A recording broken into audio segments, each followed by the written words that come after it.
رسول پاک صلی اللہ تعالیٰ علیہ وسلم نے ارشاد فرمایا، میں نے دو لوگوں کو سوتے ہوئے کبھی نہیں دیکھا۔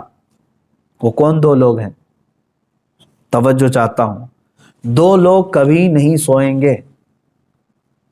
مثلا کبھی نہیں سونے کا مطلب یہ ہے کہ زیادہ نہیں سوئیں گے، سوتے سوتے تھوڑی نہ گزارے۔ کون؟ فرمایا ایک وہ شخص جس کو کسی چیز کی طلب ہے، انتظار میں بیٹھا ہوا ہے، وہ نہیں سوئے گا۔ گاڑی ابھی آنے والی ہے، اس کے انتظار میں کھڑا ہے، تو سوئے گا تو پتہ نہیں کب آئی کب چلی گئی۔ جو کسی چیز کی طلب میں بیٹھا ہے وہ نہیں سوتا، دوسرا جو کسی چیز سے ڈرا ہوا ہے وہ بھی نہیں سوتا۔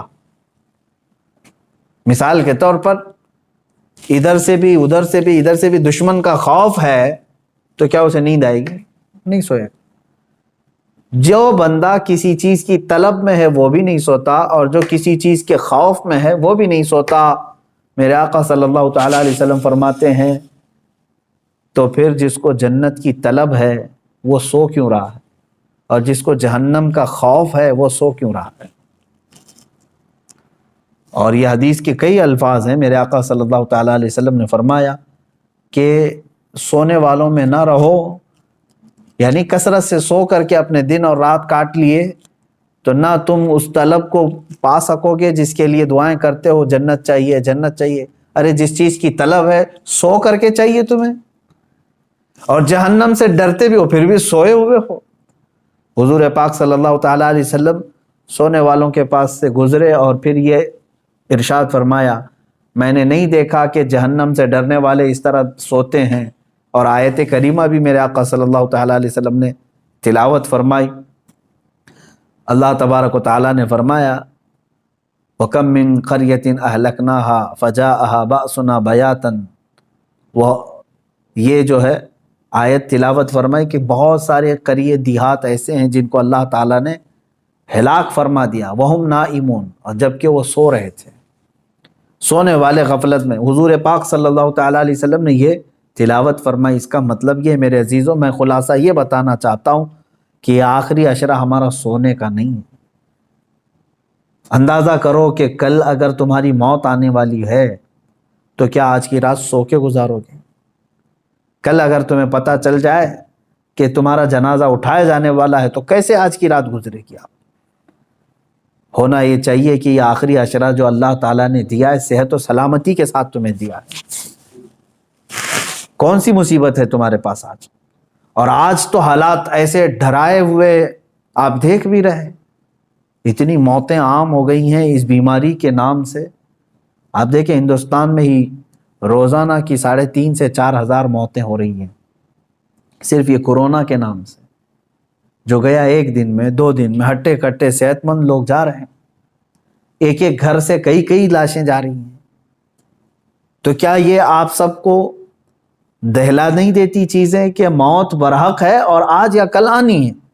اور آج موت نے یہ بتا دیا ہے ہندوستان کے ماحول میں بھی کہ بوڑھا ہونا ضروری نہیں موت کے لیے، وہ تو بچوں کو بھی لے جاتی ہے، جوانوں کو بھی لے جاتی ہے، بوڑھا ہونا ضروری نہیں ہے۔ بعض لوگ اگر یہ سوچ کر کے بیٹھتے ہیں ابھی عمر ہی کیا ہے میری، مرنے کی عمر تھوڑی نہ ہے۔ میرے عزیز، مرنے کی کوئی عمر ہی نہیں ہوتی۔ اب ہمارے پاس وقت کی کمی بہت ہے، اور جہنم سے بچنے کے لیے ہم نے کیا کیا؟ مجھے ایک بات بہت اچھی لگتی ہے شیخ سعدی رحمۃ اللہ تعالیٰ علیہ کی، توجہ چاہتا ہوں۔ فرماتے ہیں جو امپاسبل ہے، جو ناممکن ہے، وہ ایک چیز ہے، میں بتاتا ہوں، آپ گیس کریں۔ دنیا میں ایک چیز ایسی امپاسبل ہے جس کو سب مانیں گے، مسلمان ہی کیا، ہندو بھی، عیسائی بھی، یہودی بھی، سب مانیں گے، وہ امپاسبل، سب اس کو کہیں گے۔ کون سا امپاسبل؟ موت سے بچنا۔ کوئی کہے گا پاسبل ہے؟ موت سے کوئی بچ سکتا ہے؟ آج بچے گا، کل بچے گا، پرسوں، کوئی تو ایک لیمٹ آئے گی اس کی، جب تو مرے گا، موت آنا ہے۔ لیکن میں آپ کو بتا رہا ہوں، توجہ چاہتا ہوں، ایک امپاسبل چیز ہے، موت سے بچنا ممکن نہیں، محال ہے، محال ہے نا۔ اب دوسری چیز میں آپ سے سوال کرتا ہوں، مسلمان ہونے کے ناطے آپ یہ مجھے بتائیں، جہنم سے بچنا، دوزخ سے بچنا ممکن ہے کہ ناممکن ہے؟ ناممکن تو نہیں۔ جہنم سے کیونکہ اللہ تعالیٰ نے ہمیں بتایا ہے کہ تم اگر برے کام نہیں کرو گے تو جہنم میں تھوڑی نہ جانا ہے. تو یہاں کچھ پریکاشن سے، کچھ احتیاط سے جہنم سے بچا جا سکتا ہے کہ نہیں. اب دیکھو ہماری یہاں پر الٹ پھیر کیسے ہے زندگی میں.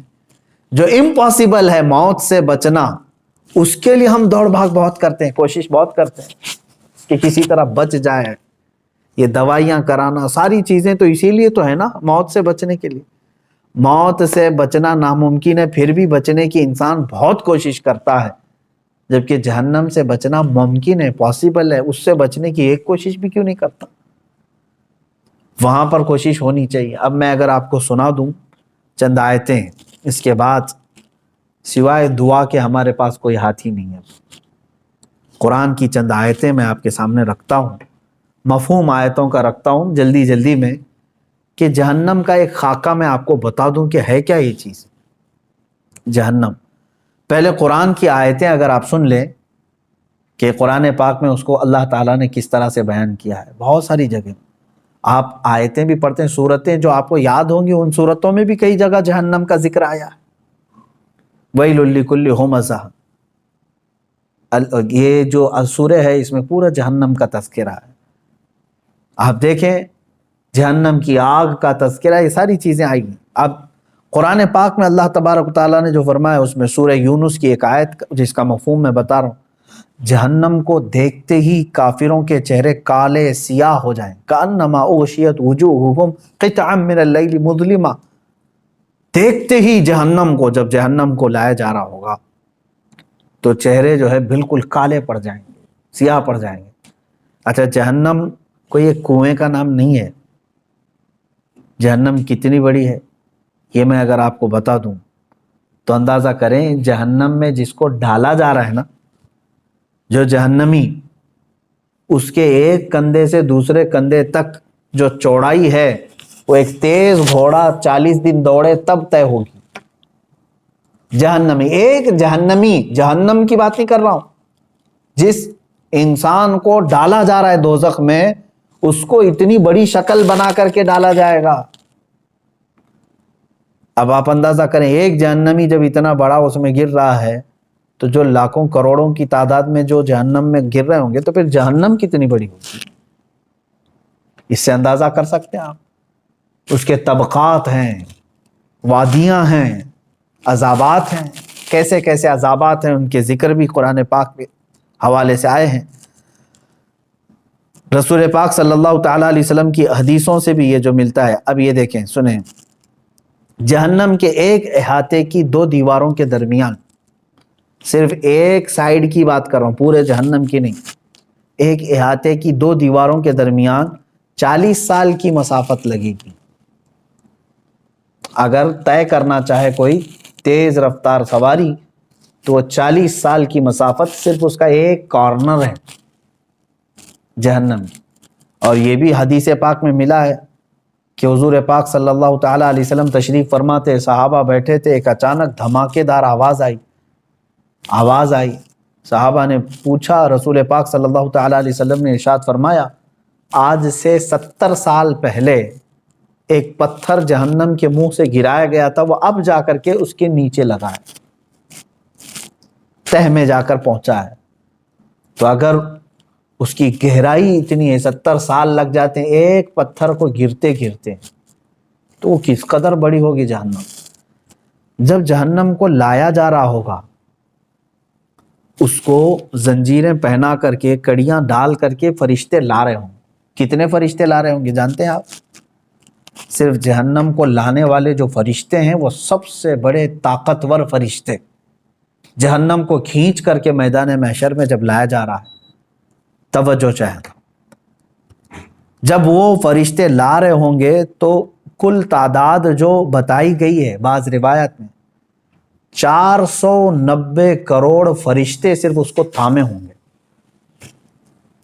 جس میں سے ایک فرشتے کی طاقت اتنی ہے، اللہ اکبر، کہ وہ دنیا کے سارے پہاڑوں کو اٹھا سکتا ہے.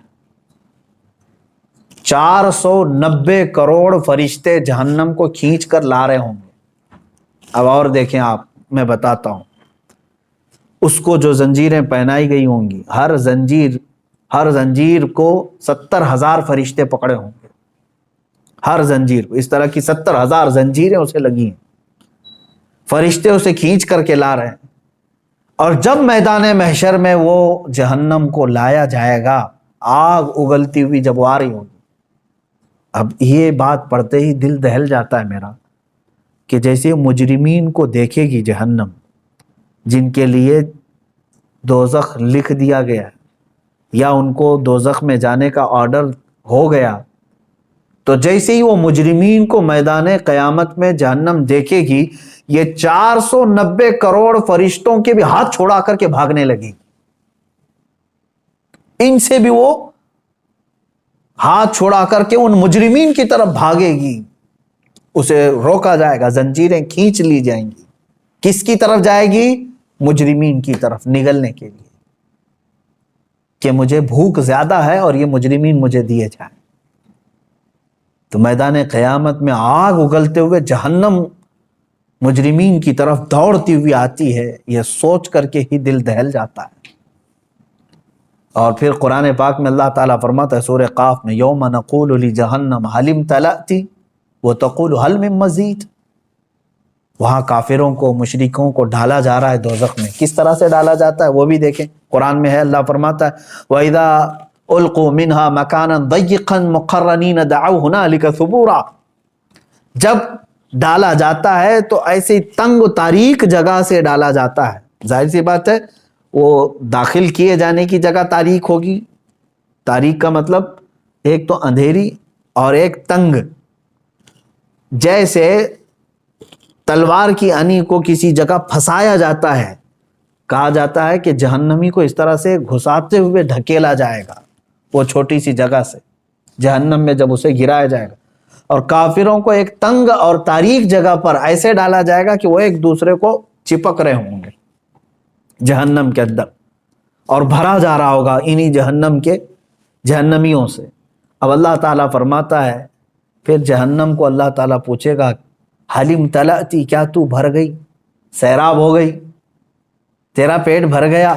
وہ تقول هل من مزید، تو جہنم پھر یہ کہے گی کہ اے مولا اور کچھ زیادہ ہو تو دے دے، اور کچھ مجرمین ہو تو دے دے۔